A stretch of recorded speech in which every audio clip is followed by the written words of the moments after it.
When you're designing something that has to interact with other devices that already exist, like a AA battery, you have to fit certain measurements.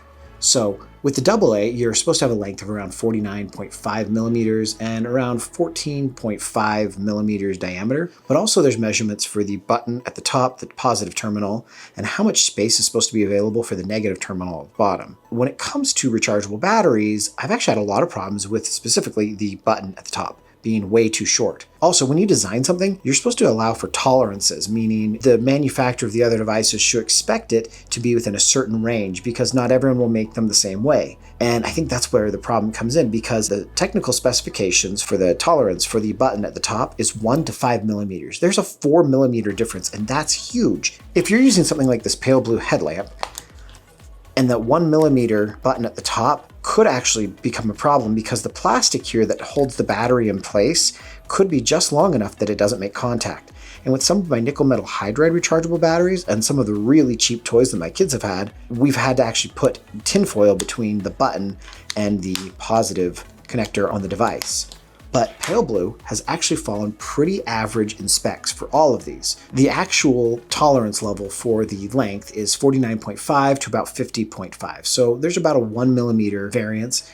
And then the 14.5 diameter really doesn't have too much of a tolerance there. But I actually have had a few nickel metal hydrides that were too big. And we've pushed them into flashlights. And when they're dead, there's nothing we can do. We can't get them out. We can't get to them. We wind up having to throw away the whole flashlight. So Paleblue has done a wonderful job of being able to fit a very similar AA battery. See, even on here, you can see that the buttons aren't the same. This one's flatter and wider, whereas the Paleblue sticks out more. And if I'm being honest, having it stick out more is much more appealing to me than having it flatter just because of past experiences. But when it comes to making sure that they fit the mold, Paleblue has done a great job of making sure that it can fit around existing AA batteries. And in doing so, it means that swapping them out is seamless. If you watch, we can set this on top, and if I just push on the top, they all roll at the same time. Hey! Which means the diameter is nearly perfect. You're not going to lose these in a device. So when it comes down to picking a rechargeable battery, the Paleblue AA battery really does make sense. Now, one of the tolerances that I haven't actually done much research on is the USB-C connector in here. I'm wondering if USB-C has any tolerances that might have some issues with some manufacturers, but so far I haven't found anything that doesn't fit in there. When it comes down to it, I've had no problem swapping out my AA's for Paleblue batteries.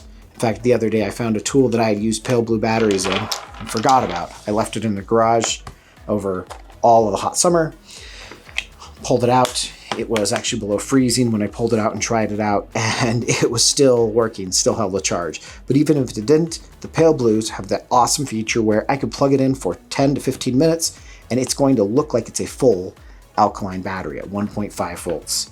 So one of these can replace 1,000 of these. It just makes sense to go with this. If you want to know more, you can look up Paleblue website or you can Google them. Paleblue has all sorts of battery sizes. There's AA, AAA, 9-volt, C, D, and even CR123A. So if you're looking for a really convenient way to charge your batteries, and you even get this cool little carrying case, look up the Paleblue batteries. They're going to work really great for you. They'll fit in your device and they'll power them just as good as alkaline batteries and better than nickel metal hydride.